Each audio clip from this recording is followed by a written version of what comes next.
Welcome back, friend, and thanks for riding along today. Settle in, because we are easing down a soft country road with the windows open and nowhere urgent to be.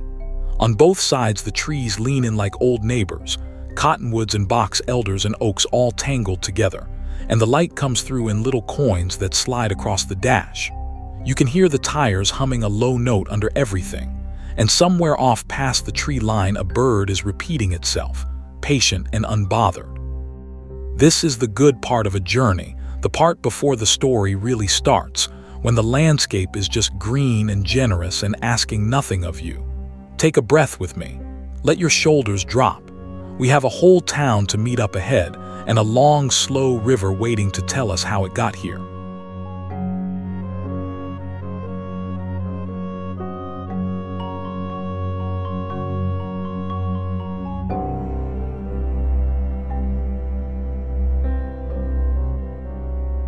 So let me set the scene before we lose ourselves in the pretty stuff. Carver is a small city in the state of Minnesota, tucked into the southern part of the state, southwest of the big twin cities of Minneapolis and St. Paul. It sits in a county that shares its name, Carver County, right on the banks of the Minnesota River, as that river winds its lazy way toward the Mississippi. Picture the twin cities as a bright cluster. Then slide your finger down and to the left, following the river out of the metro, and you land in a pocket of bluffs and floodplain and old farm country. That is our town. Small, quiet, and holding more history per block than places 10 times its size. Keep that map in your head as we go, because almost everything about this place comes back to that river.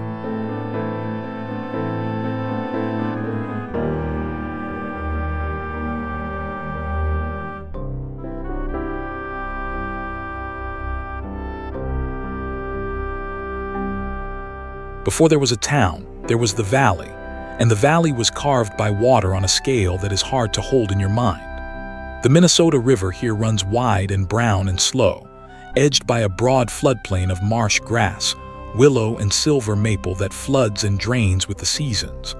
Long before any street was platted, this was a corridor of life, a highway of water threading through prairie and woodland, rich with fish and game and the deep dark soil that river valleys leave behind.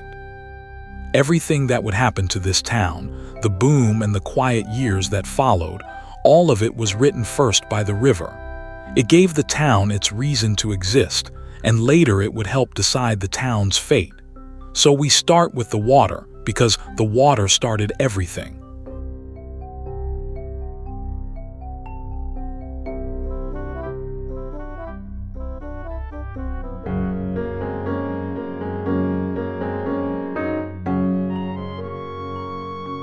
Now about that name. Both the city and the county are named for a man called Jonathan Carver, an explorer who traveled through this region in the 18th century, back when maps of the interior were still mostly guesswork and blank space. Carver was a New England man who set out to chart the lands west of the Great Lakes, and he later published an account of his travels that became wildly popular back east and across the ocean. How much of his book was careful observation, and how much was a good story well told is something historians still gently argue about. But his name stuck to this stretch of country, and generations later, when settlers laid out a town by the river, they reached for that name. So the place carries the memory of a traveler who passed through long before the first foundation was ever poured.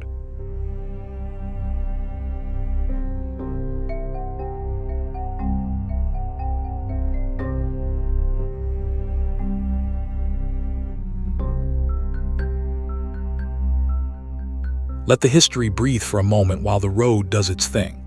We are curving now through a low stretch where the land dips and the trees crowd close, and you can feel the temperature drop just slightly, that cool green hush you get near water and shade. A red-winged blackbird flashes its little epaulet from a cattail and is gone. The road here is patched and honest, the kind that was paved to get people to their fields and never pretended to be anything grander. I love roads like this. They do not perform. They just carry you mile after unhurried mile, past fences going soft with age and ditches full of wild grass nodding in the breeze. Nowhere to be, nothing to prove, just the going.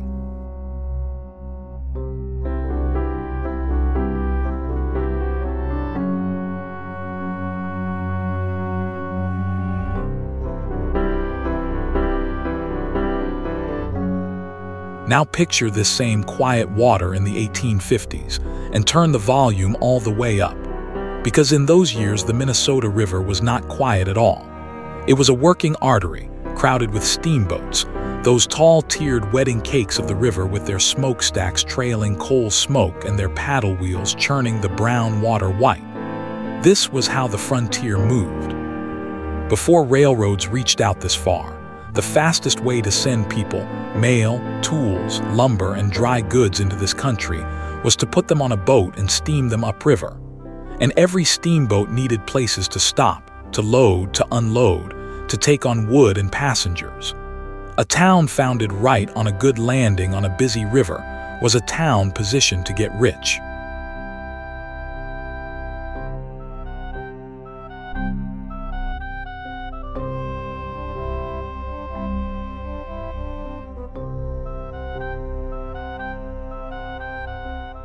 And that is exactly what happened here in the 1850s. Settlers looked at this bend in the river, saw a spot where boats could pull in close to solid ground, and they founded a town. It grew up fast along the levee, the way river towns did, with the water as its front door and its whole reason for being. Warehouses and stores rose near the landing so goods could move the shortest possible distance between boat and building. This was a place built facing the river, listening for the whistle of the next steamboat coming around the bend. Every arrival meant business.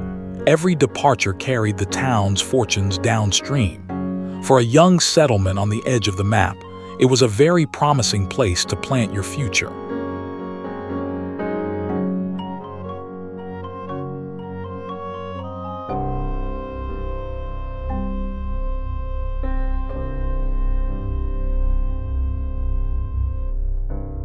But a river port is only as rich as the country behind it, and the country behind this town was gold. Not the metal kind, the growing kind. All around, the prairie was being broken by the plow and turned into wheat fields, mile upon mile of them, and wheat in those years was the great cash crop of the frontier, the thing that turned raw land into real money.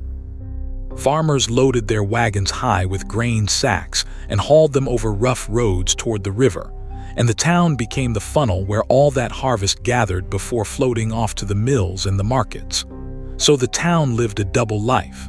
It was a river port, yes, but it was also a farm town, the meeting point where the prairie's harvest changed hands and began its journey to the wider world.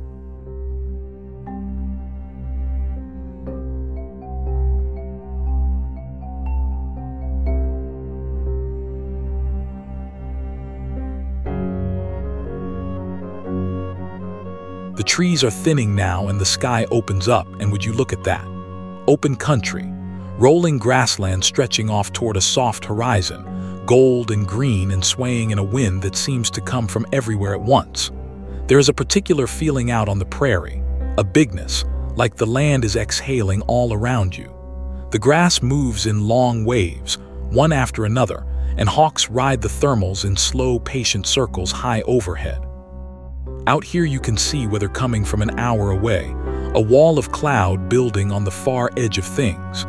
It makes you feel small in the best possible way. Just us and the grass and the enormous quiet sky rolling on.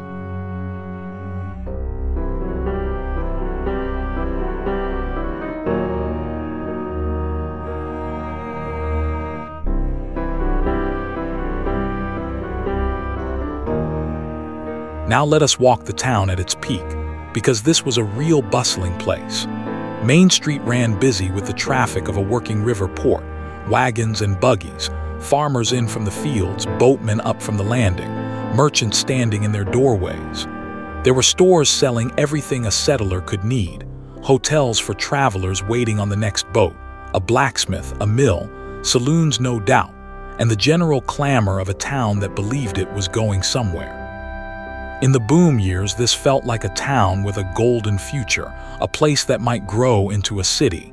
and the buildings they put up reflected that confidence. They did not build for a season. They built like they meant to stay.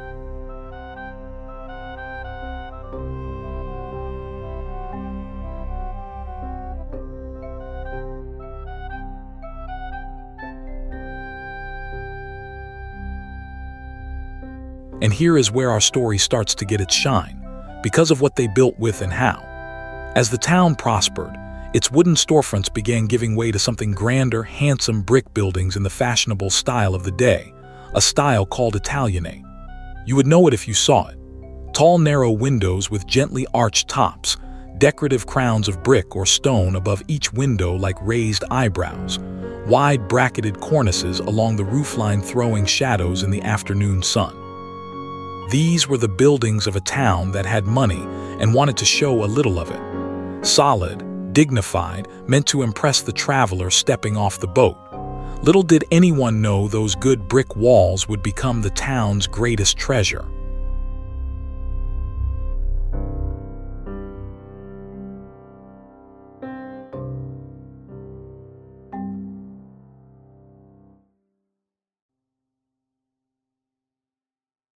Let us take a moment for the people who actually built all this, because a brick building does not raise itself. These were the masons and carpenters and laborers of a frontier town, men who mixed mortar by hand and set each brick by eye and level, course upon course, in summer heat and autumn chill. Many were immigrants who had crossed an ocean and half a continent carrying a trade in their hands, German and Scandinavian craftsmen among them, bringing old country skill to a new country river town. Their names mostly did not make the history books, but their work did. Every arched window and crisp cornice we admire today is a signature they left in brick, a quiet kind of immortality. The town they built outlived every one of them, and it still stands as their monument.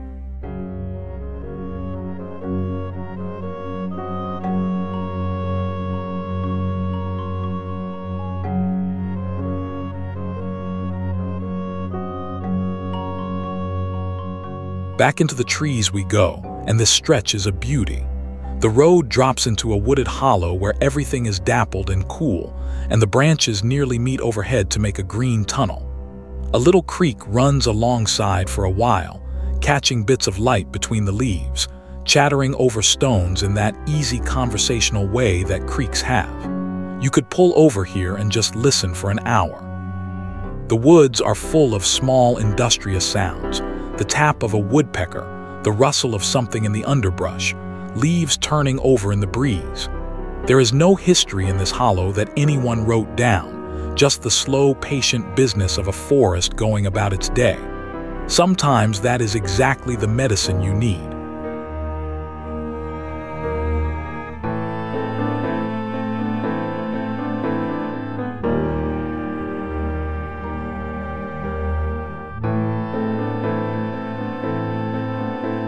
Come inside with me for a minute, into the heart of a town like this, the general store. If Main Street was the town stage, the general store was its living room. Picture the long wooden counter worn smooth by 10,000 elbows, the shelves climbing to the ceiling stacked with tins and bolts of cloth and jars of hard candy, barrels of flour and crackers on the floor, the smell of coffee and leather and tobacco all mixed together. This was where you bought your seed and sold your eggs, where you picked up your mail and heard the news, where a farm family in from a long, dusty ride could rest and resupply and catch up on every bit of gossip in the county. In a river town far from anywhere, the general store was commerce and community rolled into one warm room.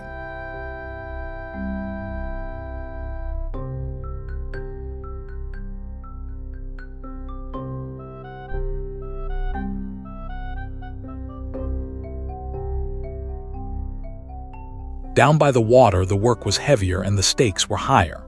Here stood the warehouses, tall plain workhorses of buildings where the wheat and goods were stored waiting for the boats. When a steamboat was due, this was the busiest ground in town. Sacks of grain stacked to the rafters, dockhands rolling barrels, the constant negotiation of weights and prices and space. Everything the prairie produced passed through buildings like these on its way to the river and the wider world beyond. And everything the wider world sent back, the tools and lamp oil and window glass and fine goods, came ashore right here. The landing was the town's beating heart, and it beat hardest whenever there was a boat on the water and cargo to move.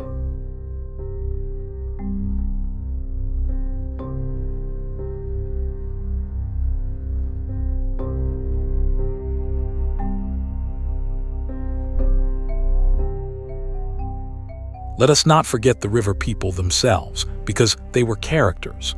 The steamboat trade ran on the labor of pilots who knew every shifting sandbar by heart, deckhands who loaded and unloaded in all weather, engineers coaxing the boilers, and roustabouts doing the endless hard work of the river. A good pilot was a local celebrity, a man who could read the water like a page and thread a heavy boat through channels that changed with every flood. These crews brought news and music and stories up from the cities below, and they carried the town's name back downriver with them. For a few glorious decades, this little port was firmly plugged into the great pulsing network of American river commerce, and it felt, I imagine, like the center of the world.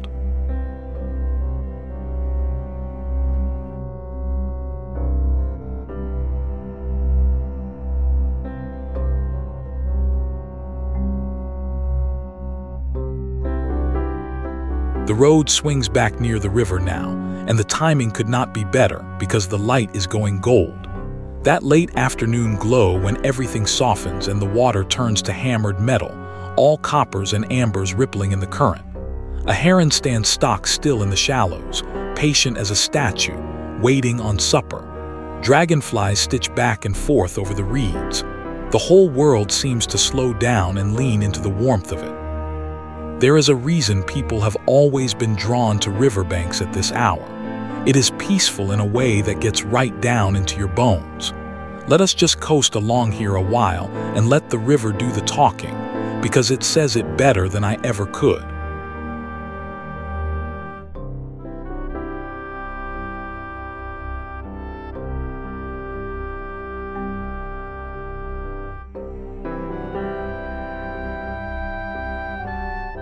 But here is where our story takes its turn, and it turns on a sound you can almost hear coming, the whistle of a train. Because as the country grew, a new kind of transportation came muscling across the land, the railroad. Trains were faster than boats, they ran on schedule, they did not care about low water or ice or the season, and they could go where rivers did not. Town by town across America, the railroad rewrote the map of who mattered. And the hard truth for our river port was that the main lines and the biggest depots went elsewhere. The commerce that had flowed to the landing began to flow instead to the rail towns. The boats that had made this place important were suddenly the slow way to do things. The tide, quite literally, was going out.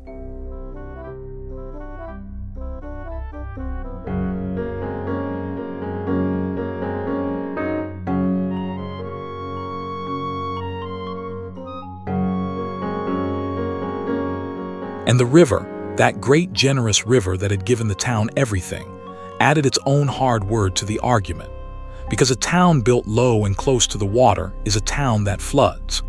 Over the years, the Minnesota River rose and spread across its floodplain the way it always had and always will, only now there was a town in the way. Floods damaged buildings, disrupted business, and reminded everyone that living cheek to cheek with a river has a price. Between the railroads pulling commerce away and the water pushing back, the town's boom simply ran out of steam. The golden future that Main Street had built for slowly, quietly, stopped arriving. What had been a rising river port settled into being a small, quiet place beside the water.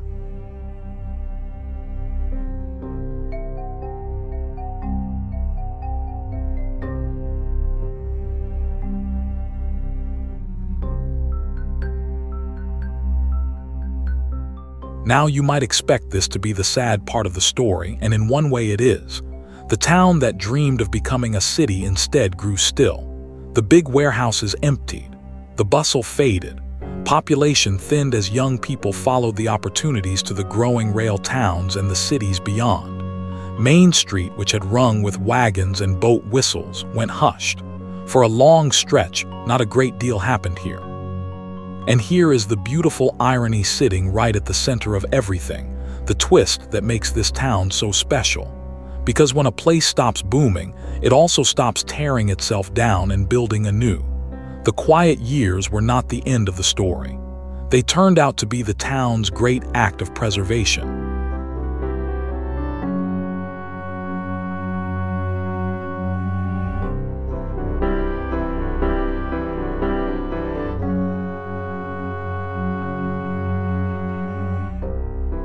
Let us climb back up out of the valley for a bit and let the land go wide again. We are up on higher ground now, rolling through open country where the fields run right to the edge of the sky. A line of trees marks a distant fence row, and beyond it more field, more sky, more of that generous emptiness that makes you breathe a little deeper. The wind is steady up here, and it carries the smell of warm earth and cut grass. A meadowlark is singing somewhere, that bright liquid song that sounds like the prairie itself set to music. Nothing dramatic is happening, and that is the whole point. Just land and light, and the easy rhythm of the road carrying us onward through an ordinary, extraordinary afternoon.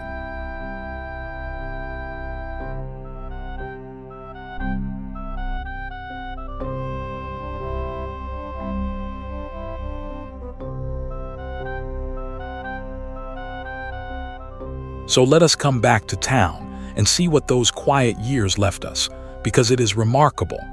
While busier, richer towns knocked down their old buildings to make way for the new, over and over, decade after decade, this town simply kept what it had. There was no boom to bulldoze the past. And so today Carver holds one of the best preserved collections of 19th century buildings anywhere in Minnesota. Whole streets of them, the handsome Italianate brick storefronts, the frame houses, the old commercial blocks, standing much as they did well over 100 years ago. So much survived that the town's core is recognized as a National Register Historic District, a place officially treasured for how completely it kept its own past. Walk these streets and you are walking through a living picture of a frontier river town.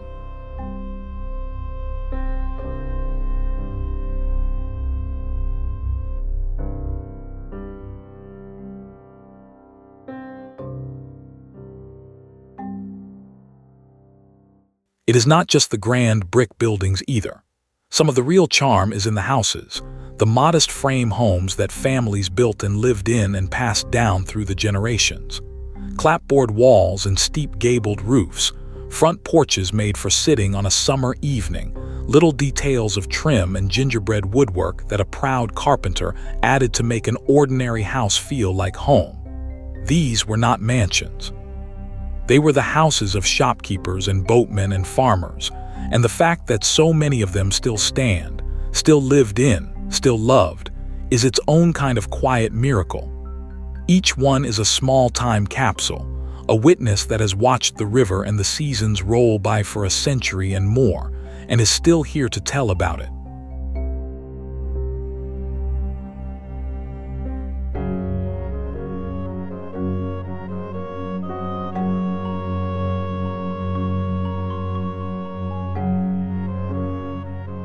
Rise your eyes above the rooftops and you will likely find a church steeple pointing at the sky, the way it has for generations. In a small town like this, the church was never only a building. It was the calendar and the community center, the place that marked every birth and wedding and farewell, the spot where a scattered farm community gathered and became a town. Those tall white spires and brick sanctuaries were often among the finest structures around, raised by the pennies and the labor of ordinary families who wanted something beautiful and lasting. And lasting they were. That steeple on the skyline is one of the oldest continuous features of the whole scene, a fixed point that generations of townsfolk have looked up to, and it still keeps its quiet watch today.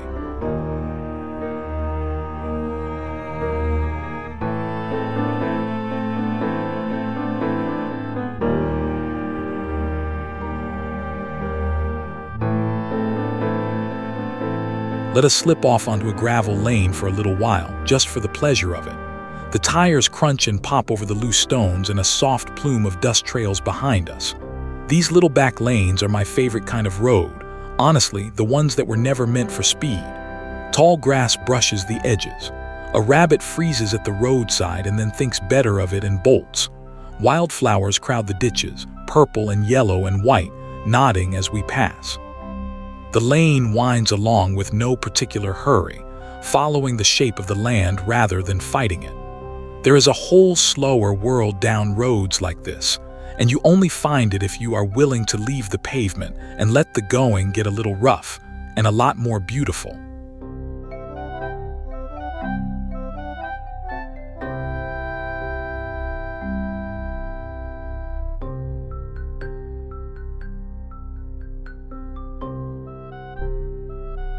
Come stroll the historic streets with me as they are today, because it really is a wonderful walk. You can move at a gentle pace past storefront after storefront of genuine 19th century architecture, reading the old buildings like pages in a book. Here a brick block with the date still proudly set into its face. There an old store window, an iron hitching post, a bit of faded lettering ghosting through a coat of paint. Some buildings have found new life as shops or homes or gathering places.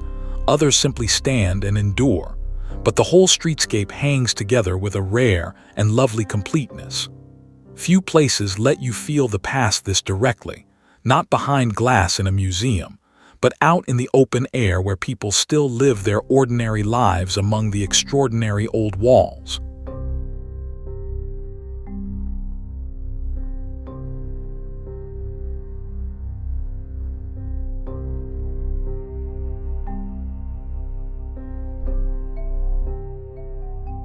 And then, when you have had your fill of brick and history, you can wander down to the water and let the river welcome you back. Down along the floodplain there is a Riverside park, a green and easy place where the town meets its river the way it always has, only now for pleasure instead of commerce. Big shade trees, open grass, the slow brown water sliding by, birdsong in the branches. It is a fine spot to sit on a bench and watch the current and think about all the steamboats that once churned this same stretch of river. The park is the town's front porch on the water, a reminder that the river which built the town and then humbled it is still right here, patient as ever, the constant companion to the whole long story.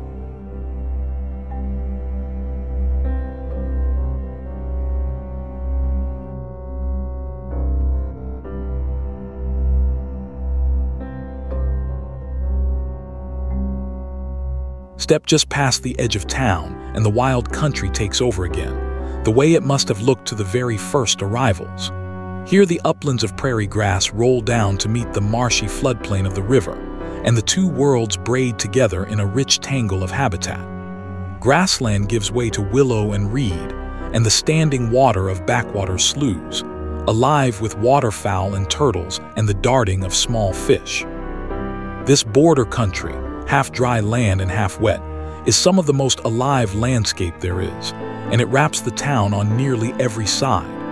To understand this place, you have to hold both pictures at once, the tidy historic streets and the wild floodplain pressing right up against them. The town and the wild have always been neighbors here.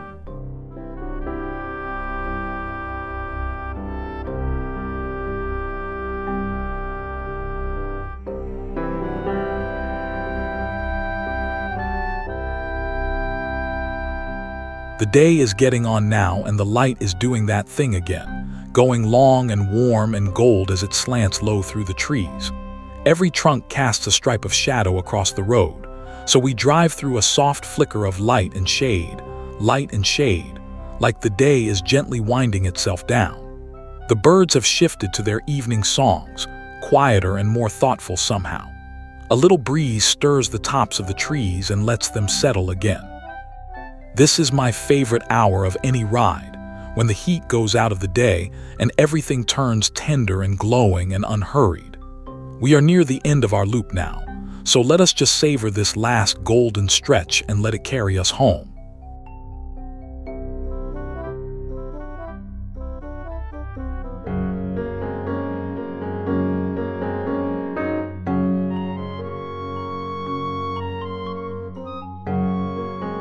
Before we bring it home, one more piece of the record worth marking.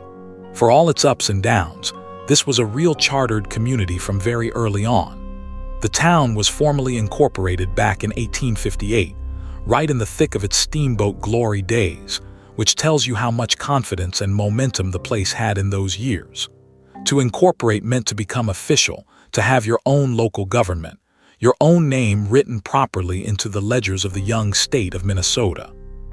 It was the frontier equivalent of a town declaring, "We are here, we are staying, we count." And here is the lovely thing.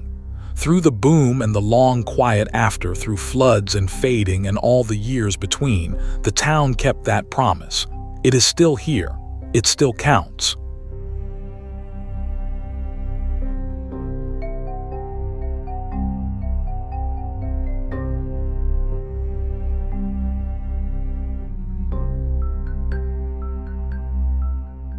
Let us pull back now and take in the whole picture at once, the town seen entire, the way you might from a rise across the valley.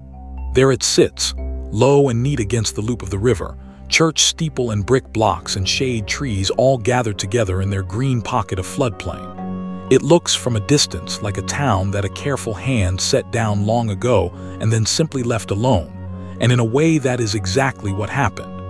Everything we have talked about is right there in that view. The river that made it, the wheat country that fed it, the boom that built it in brick, the quiet years that saved it, and the living historic town it became. A whole American story, held in one small view beside the water.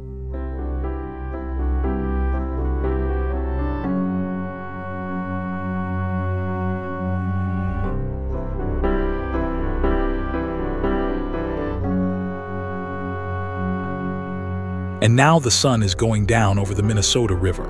And honestly, there is no better way to close the book on a place like this. The sky lights up in bands of rose and amber and deep burning orange, and the whole broad surface of the river catches fire with the reflection, molten and shimmering and impossibly beautiful. The floodplain trees turn to black silhouettes. The water goes on sliding by exactly as it did when the steamboats came, exactly as it will long after all of us. There is something about a river sunset that puts a whole town's history into gentle perspective, all its booms and floods and quiet years just moments in the long, slow life of the water. What a place, what a story, what a gift to have seen it together.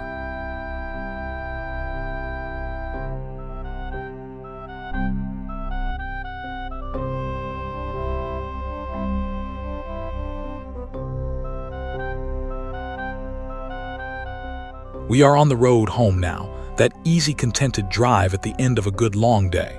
The light is fading soft and blue, the first stars just thinking about coming out, and a cool evening air is slipping in through the windows carrying the smell of grass and dew. The road unspools ahead of us, familiar and welcoming.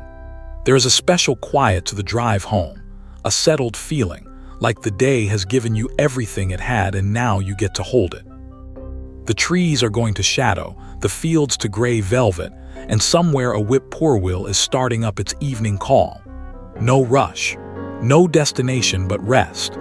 Just the two of us and the gentle dark and the good tired feeling of a journey well spent.